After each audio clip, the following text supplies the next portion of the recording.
뉴스와이드 이어갑니다. 국회 파행이 2달 넘게 이어지고 있는데요. 내일이 정상화의 최대 분수령이 될 전망입니다. 네, 이런 가운데 친박 핵심으로 꼽히는 자유한국당 홍문종 의원이 한국당을 탈당하겠다고 선언해 후폭풍에도 관심이 쏠립니다. 네, 전국 소식 김민정 경희대 교수 그리고 최진봉 성공회대 교수 두 분과 함께 짚어보겠습니다. 두 분 어서 오십시오. 네, 안녕하세요. 네, 먼저 이 다음 주부터는 어떤 형태로든 임시국회를 가동한다는 게 민주당 그리고 바른미래당의 입장입니다. 이 협상이 안 되면은 한국당을 제외하고도 열겠다 이런 건데 가능할 걸로 보시나요? 네, 뭐 지금 현재로서는 지금 양당의 입장은 그런 것 같고요. 지금 사실 5월 말이죠. 5월 25일 네. 그 한나라당의 장외투쟁이 끝나면서 사실상 그 다음 주에 국회가 개원될 수 있지 않을까 이렇게들 예상을 했는데요. 결국 2주 이상 이렇게 미뤄지고 있는 이런 상황입니다.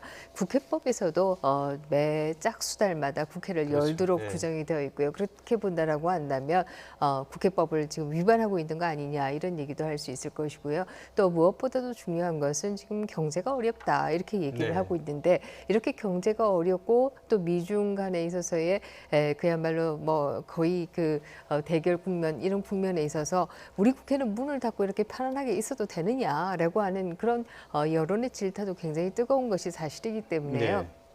국회가 조만간에 문을 열 수밖에 없는 국면에서는 이제는 와 있는 것이 아닌가 이렇게 생각을 합니다. 네, 내일까지인데요. 그 전에 극적 타협이 이루어질 가능성은 없을까요?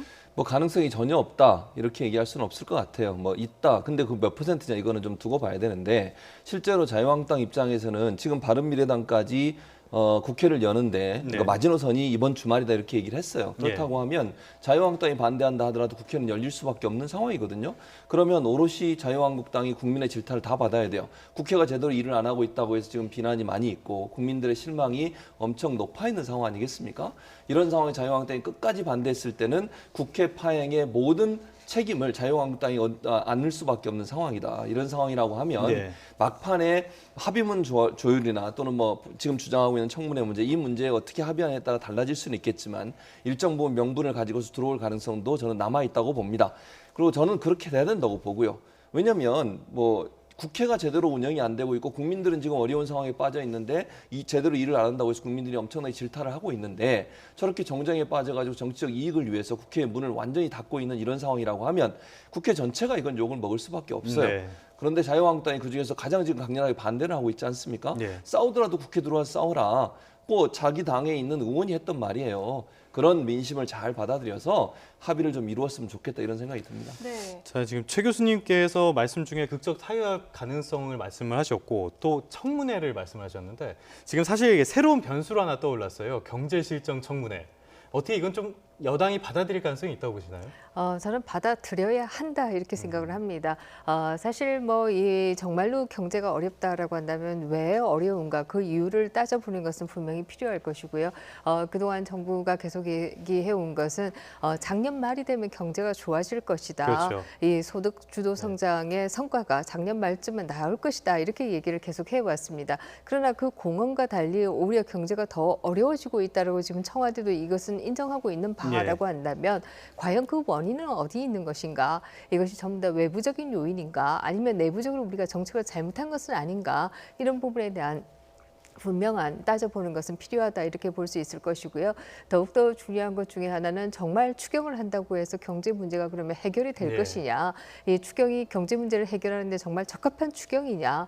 또 나아가서는 지금 지난 1월부터 4월까지의 세입에 그 줄어든 것이 5천억 가까이가 줄어들었다 이렇게 얘기를 하고 있지 않습니까? 이렇게 본다라고 한다면 연간으로 보면 이게 4배 정도가 줄어들 것이다 이렇게 볼 수 있을 텐데요. 그런 가운데에서도 계속 추경을 해서 적자 재정으로 가는 것이 바람직한 것인가 이런 것들에 대해서 분명히 뭐 국회의원들은 따져볼 필요가 있다 이렇게 볼 수 있고요. 그런 면에서 이것을 반대한다라고 하는 것은 매우 명분이 없는 것이다 이렇게 보입니다. 뿐만 아니라 박근혜 정부 당시에 그 당시에 더불어민주당이 중심이 되어서 그 상임위별로 자율적으로 청문회를 알아서 할 수 있도록 하는 국회법을 개정을 한 바가 있습니다. 개정을 하려고 한 바가 있습니다. 그러나 박근혜 대통령이 그것에 대해서 거부권을 행사해서 결국 개정되지는 못했었는데요. 그렇게 했다라고 한다면 이 청문회 문제는 정말 뭐 상임위 차원에서 자율적으로 언제든지 할 수 있도록 하는 것이 그동안에 더불어민주당이 주장해온 바가 아니냐 이런 얘기도 분명히 할 수 있어서요. 저는 반대할 명분은 없다 이렇게 생각합니다. 자, 이 정부와 한국은행의 설명에서 상저하고라는 말이 최근에 사라졌어요. 그 최 교수님 보시기에는 이 경제청문회 전망을 좀 어떻게 보시나요? 그러니까 청문회라고 하는 이름 때문이라고 저는 생각이 들어요. 실제적으로 예. 국회가 열려서 상임위가 열리게 되면 추경에 관련해서 당연히 논의가 되지 않겠습니까? 그렇죠. 기재위에서 예. 그 얘기 안 할 수가 없어요. 네. 또 국회에서 누구를 그 장관이든 아니면 관련된 분들을 불러내면 당연히 와서 출석해서 답변해야 되는 겁니다. 자유한국당이 끝까지 그걸 반대하면서 계속 뭐 질의를 하게 되면 그 질의는 계속 될 수밖에 없어요. 네. 그러니까 저는 이게 이제 청문회냐 아니냐 이 문구 때문에 저는 문제가 된다고 보거든요. 네. 저는 그래서 국회가 열리게 되면 상임위 차원에서 충분히 이건 할 수 있다고 봐요. 네. 단순히 청문이나 말을 붙이지 않더라도 충분히 자유한국당에서 원하고 있는 여러 가지 질의나 아니면 문제 제기나 아니면 추경에 대한 어떤 논의나 논쟁이나 네. 토론이나 이건 가능하다고 봅니다. 그런 차원에서 본다고 하면 이 문구 가지고 이게 대립하는 것보다는 일단 네. 국회를 열어서 그런 역할을 할 수 있는 거잖아요, 충분히. 그렇죠. 또 뭐 대정부 각성회의가- 질문 같은 것도 있을 그렇죠. 것이고. 충분히 예. 가능하다는 거죠, 제 말은. 그러니까 저는 이게 청문회라는 말을 이제 더불어민주당 입장에서는 아마도 그런 것 같아요. 이게 정쟁거리로 삼으려고 하는 거 아니냐. 네. 그러니까 충분히 국회가 열리면 이런 일들은 자연스럽게 이루어질 수 있는데 뭐 경제 실정 청문회 이렇게 이름을 붙였잖아요. 이런 네. 부분 때문에 논란이 되는 거니까 이건 명칭보다는 실리를 중요하게 생각해서 국회가 그 역할을 할 수 있도록 하는 그런 어떤 장치를 마련하고 그런 자리를 마련하는 게 중요하다 이렇게 생각합니다. 네. 네. 그 밖에도 또 이견을 보이고 있는 것이 정개특위랑 사개특위 이거 기간, 활동 기간을 연장할까 말까 부분이거든요. 이거는 어떻게 평가하십니까? 네, 사실 뭐 야당의 입장에서 자유한국당 입장에서 본다라고 하면 연장하는 것보다는 위원회로 가는 것을 아마 더 원할 것입니다. 이유는 네. 이런데요.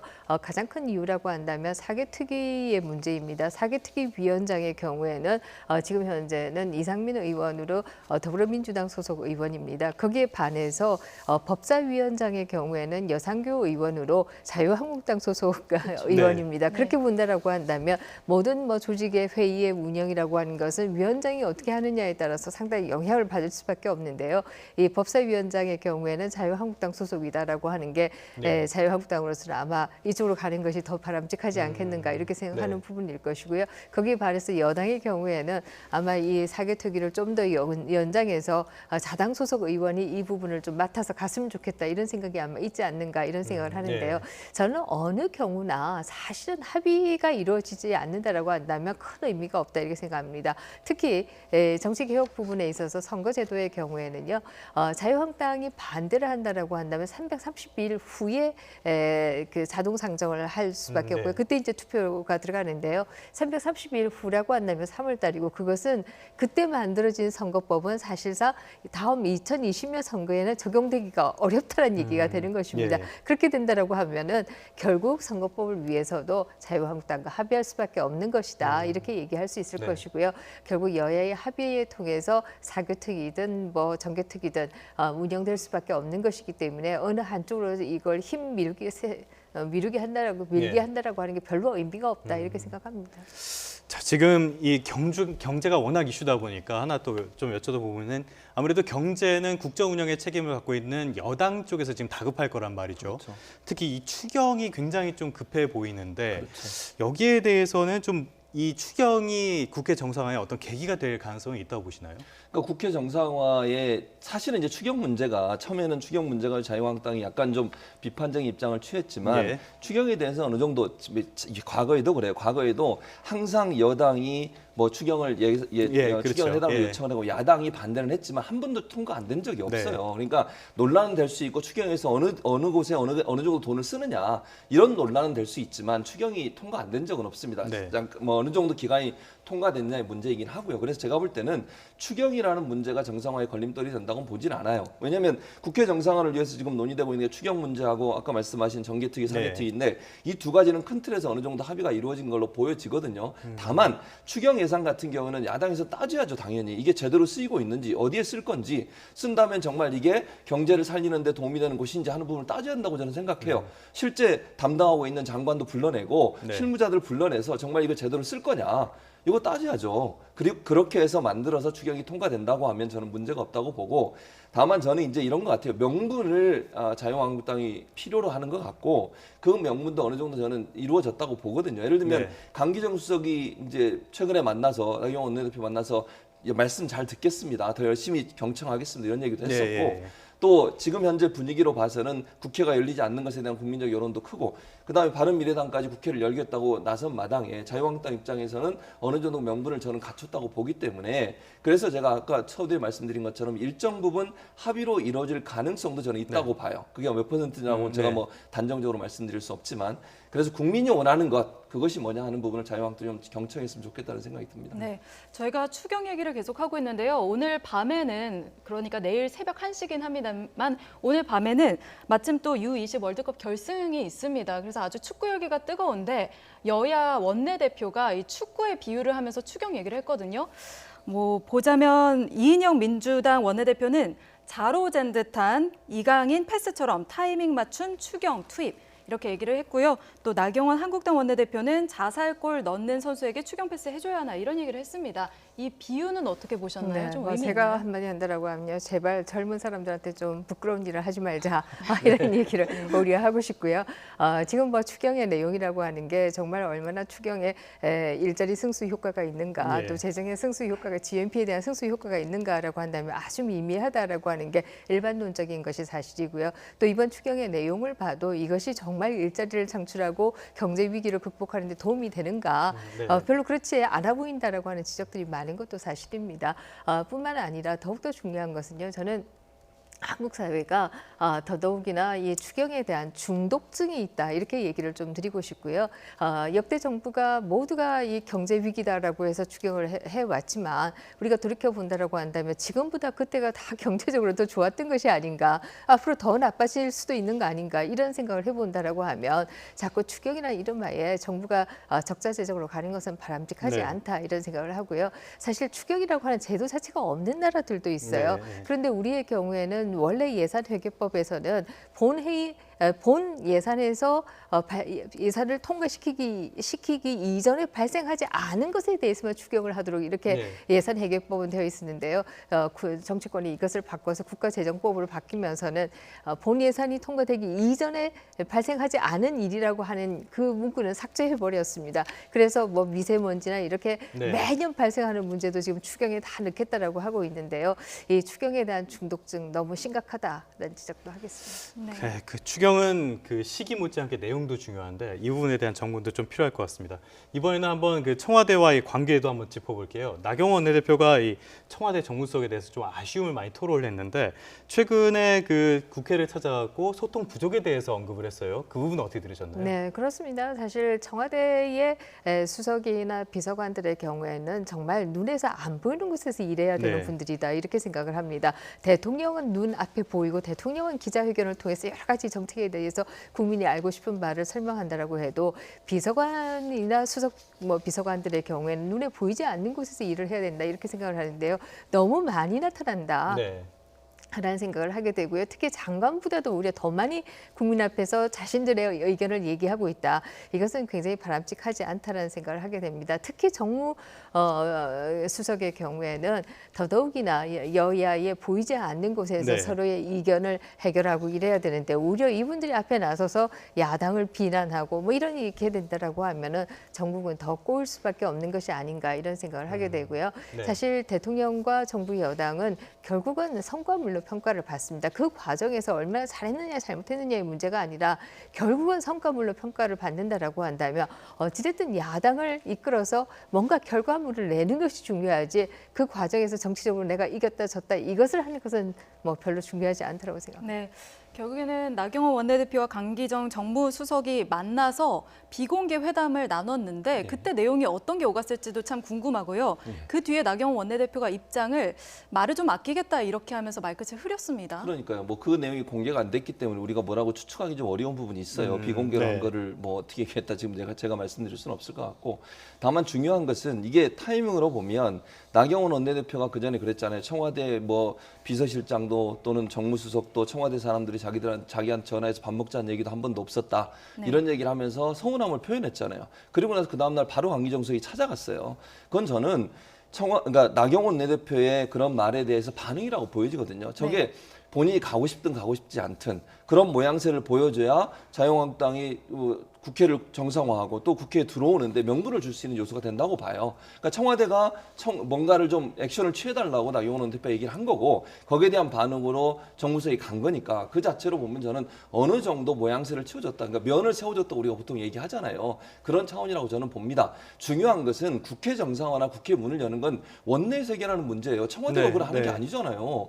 그런데 이제 그럼에도 불구하고 나경원 원내대표가 공개적으로 그런 발언을 했기 때문에 그 발언에 대해서 강기정 정무수석이 찾아가서 인사도 하고 또 열심히 듣겠다는 말도 하고 자세를 낮췄지 않습니까? 네. 그건 일정 부분 자유한국당이 국회에 들어올 수 있도록 하는 면을 세워드리는 그런 역할의 어떤 만남이었다. 그리고 네. 두 분 사이에 뭐 여러 가지 얘기가 있었겠죠. 뭐 이렇게 공개할 수 없는 그것도 어찌 보면 국회 정상화 아니면 자유한국당이 국회로 돌아올 수 있는 어떤 명분을 쓰는 하나의 계기가 될 수 있다는 점에서는 그 만남 자체는 네. 뭐 의미 있다 이렇게 봐요 저는 개인적으로. 네, 이 국회 정상화 가능성에 대해서 여러 가지로 좀 가능성을 짚어봤습니다. 이번에 총선 이야기를 나눠보려고 그러는데요. 먼저 자유한국당을 짚어보겠습니다. 황교안 대표가 자신의 SNS에 이 국민들이 한국당의 인재를 좀 추천을 해달라 이런 식으로 글을 올렸어요. 현역 의원들도 상당히 예민하게 반응하는 것 같은데 공천이 좀 관문이 좁아진다 이렇게 봐도 되는 걸까요? 네, 전 뭐 첫 번째 국민들이 추천해달라. 저는 이 말에 참 동의하기가 어려웠는데요. 오히려 우리가 이런 분들을 추천할 테니까 국민들께서 좀 결정해달라라고 얘기했으면 더 좋지 않았을까 이런 생각을 네. 합니다. 왜 국민들은 추천만 하고 결정은 항상 당 지도부에서 해야 되는가? 한국정당은 왜 언제까지나 당권만 잡으면 물갈이하고 내 사람들로 다 심겠다. 이렇게 하는 정당으로 가야 될 것인가? 네. 이런 안타까움을 가지고 있다 이런 생각을 하게 되고요. 사실 황교안 대표의 경우에는 뭐 여러 가지 잘해보려고 노력은 하고 있다고 생각합니다만은 지난 4.3 재보궐선거 때도 그 당시에 통영의 경우에 공천 문제에 있어서 상당한 잡음이 예, 있었고 그렇죠. 투명하지 네. 못했던 것이 사실입니다. 그렇게 본다라고 한다면 이번에는 우리가 이런 투명함을 극복하고 얼마나 더 투명하게 정말로 국민의 뜻을 반영해서 공천을 할 것인가 이 얘기를 먼저 했어야 된다고 생각합니다. 네. 정말 누가 봐도 민주적인 공천이구나 이렇게 수긍할 수 있는 제도를 먼저 얘기했어야 될 텐데 오히려 사람을 먼저 자르겠다라고 얘기하는 것은 또 우리가 역대 봐왔던 친박 학살이니 친이 학살이니 네. 또 뭐 그렇게 가는 것이 아니냐. 다시 말해서 정당의 사당화로 또 가는 것이 아닌가. 이런 걱정을 하게 됩니다. 네. 신상진 위원장 역시 대규모 현역 위원 물갈이 얘기를 하긴 했었습니다. 그런데 이런 가운데 오늘 빅뉴스였죠. 홍문종 의원이 대한애국당으로 가겠다 이런 얘기를 했습니다. 그렇습니다. 여기 집회에 나와서 그런 얘기를 하셨는데 그전에도 2번 정도 비슷한 말씀을 하신 적이 있어요. 네. 지난 주말에 집회에 나오셔도 한번 얘기하셨고 모 방송국과의 인터뷰에서도 뭐 40-50명의 의원이 함께 갈 수도 있다 이런 얘기까지 네. 하셨고 오늘 이제 드디어 또 한 번 얘기를 하셨는데 그러니까 홍문종 의원이 이제 그러면서 언론 보도는 그렇게까지 나왔어요. 다음 주 중에 홍문종 의원하고 그다음에 조원진 의원을 공동 대표로 하는 신공화당이라는 네, 이름의 가칭 정당을 새로 출범시킬 거다. 그럼 친박 신당이 될 수 있다. 이런 얘기가 나왔습니다. 그게 실현될지는 좀 두고 봐야 되겠지만 이런 그 움직임 자체가 홍문종 의원의 이런 움직임은 결국 친박이 지금 느끼고 있는 어떤 위기감이랄까요? 다음 총선에서 공천에서 본인들이 배제될 수밖에 없는 상황이라고 네. 하는 부분에 대한 위기감이 발동하고 있는 게 아닌가 하는 생각이 듭니다. 네. 홍문종 의원 같은 경우는 지금 뭐 이제 재판에 계류돼 있어 재판을 받고 계신 부분도 있고요. 또 본인이 공천에서 배제될 확률이 높다고 하는 걸 스스로 느꼈을 가능성이 있어요. 그랬을 예. 경우에 본인이 정치적으로 살아남기 위해서 어떤 선택을 할 수 있을 거냐 하는 부분. 그리고 일단 홍문종 의원은 또 그렇다고 치고 그러면 당내에 남아있는 친박으로 분류되는 분들 같은 경우도 본인의 정치 생명에 대해서 생각하지 않겠습니까? 국회의원들 입장에서는 국민을 위한 뭐 정치도 하겠지만 총선 때가 되면 개인 정치를 하는 거예요. 네. 당선이 가장 중요한 그럼요. 요소가 될 예. 수밖에 없는 거 아니겠어요? 그러면 본인이 다음번에 당선될 수 있는 방법이 뭐냐를 찾을 수밖에 없고 그 가운데 하나의 선택지로서 이 소위 이제 신공화당이라고 하는 이런 네. 어떤 그 뭐랄까 친박 성향 또는 강성 보수 성향의 정당을 하나 만들어 놓고 이쪽으로 사람들을 좀 끄집어내서 새로운 세력화를 하려는 의도를 갖고 있지 않겠나. 아니면 네. 크게 보면요. 마지막 정계 개편 과정에서 본인들이 이런 세력들을 가지고서 자유한국당과 네. 또 딜을 할 수 있다고 봐요. 저는 네. 공천 문제에 있어서. 그런 여러 가지 포석으로서 본인의 정치적인 생명을 연장하기 위한 정치적인 선택을 했다. 이렇게 보여집니다. 네, 오늘 홍문종 의원이 정치 뉴스의 주요 뉴스를 지금 장식하고 있는데요. 잠시 쉬어가는 의미에서 오늘 대한애국당 집회에서 했던 발언 한번 들어보고 이야기 계속 나눠보도록 하겠습니다. 박근혜와 함께 당당하게 청와대로 입성할 날이 멀지 않았다는 것을 기억하시기 바랍니다, 여러분. 조원진 대표와 함께 그 일에 매진하겠습니다, 여러분. 네, 이 친박이라는 말이 참 쉽게 없어지지가 않는 것 같습니다. 지금 이제 신공화당이라는 이름까지 나왔는데요. 좀 어떻게 보셨습니까? 네, 뭐 신공화주의라고 하는 것은 최근에 와서 굉장히 많이 부활되고 있기 네. 때문에 그런 의미의 공화인지 아니면 공화당의 후신이라고 하는 의미의 신공화인지 뭐 그 부분은 제가 알 수 없습니다만은 지금 현재로서는 굉장히 미약한 것은 사실입니다. 네. 그리고 크게 명분이 없는 것도 사실입니다. 그러나 자유한국당의 공천 과정이 어떻게 되는가에 따라서는 굉장히 새가 커질 수도 있다 네. 이렇게 볼 수 있는데요.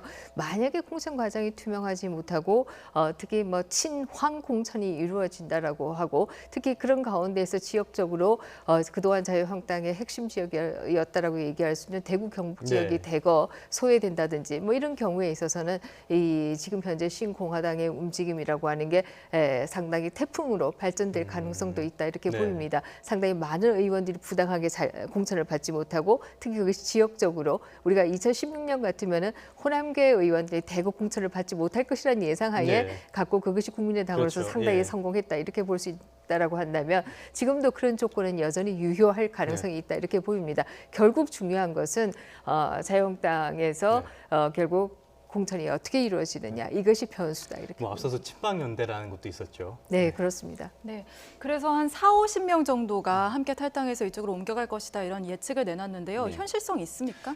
지금 당장은 현실성이 없다고 저는 봐요. 다만 이게 조건은 어떤 방식으로 공천이 이루어지고 그다음에 총선을 앞두고 정계 개편이 어떻게 이루어지냐 이거에 따라서 40명에서 50명 될 가능성은 있죠. 그러나 그 가능성이라고 하는 지금 당장의 관점이나 시점에서 보면 좀 어렵다고 저는 개인적으로 생각하거든요. 네. 왜냐하면 친박 의원으로 분류되는 분들이라도 지금 당장 대한민국당에 들어가서 본인들이 당선될 가능성이 낮다는 걸 이미 알고 계세요. 그렇죠. 그럼 예. 자유한국당 내에서 본인이 출마를 해야 당선권에 들어간다는 것도 알고 계시는 거잖아요. 그러면 자유한국당 내에서 본인이 공천받을 수 있는 가능성이 있다고 하면 뛰쳐나오지 않습니다. 절대로.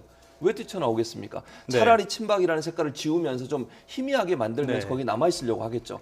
그러나 만약 황교안 대표가 친박 청산이라고 하는 그 시대적 과제가 돼버리고 자유한국당이 중도 확장을 해서 친박을 청산해야 되는 상황에 몰리게 되면 친박 청산이라고 하는 기치를 내걸 겁니다. 그랬을 때 본인들이 공천에서 학살될 수 있다고 하는 느낌을 받거나 그런 코너에 몰린 상황이 되면 마지막 단계로 40~50명이 되는 분이 나올 가능성도 충분히 있다는 네. 거죠. 네. 그래서 지금 당장은 40~50명이 합류할 가능성은 낮지만 앞으로 공천이 어떻게 이루어지고 또 하나는 정계 개편이 어떤 형식으로 이루어지느냐 이 부분 때문에 40~50명이 갈 가능성도 우리는 전혀 배제할 수 없는 상황이다 이렇게 볼 수 있을 것 같습니다.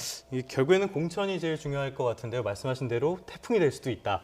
그런데 어제 황교안 대표가 또 다른 강성 친박이죠. 김진태 의원이랑 1대1로 만났다고 하는데요. 어떤 이야기 나왔을까요? 네, 그렇습니다. 김진태 의원도 지금 그 대한애국당에 합류할 것으로 항상 예상되던 거론되죠. 예. 분 중에 한 분이었습니다. 그동안에 그 태극기 세력의 집회에 끊임없이 참여해 왔고 이 때문에 합류하는 것이 아닌가 이런 예상들이 있었습니다만은 김진태 의원 본인이 언론을 통해서 아니다 이렇게 얘기를 했고요. 아마 뭐 황 대표와의 그 회동에서도 공천 문제에 대해서 상당히 은근하게 얘기를 하지 않았을까 이런 생각을 하게 됩니다. 네. 그러나 상황에 따라서는 결국 이 공천 문제가 어떻게 해결하느냐에 따라서 상당히 달라질 가능성이 있다 이렇게 보이고요.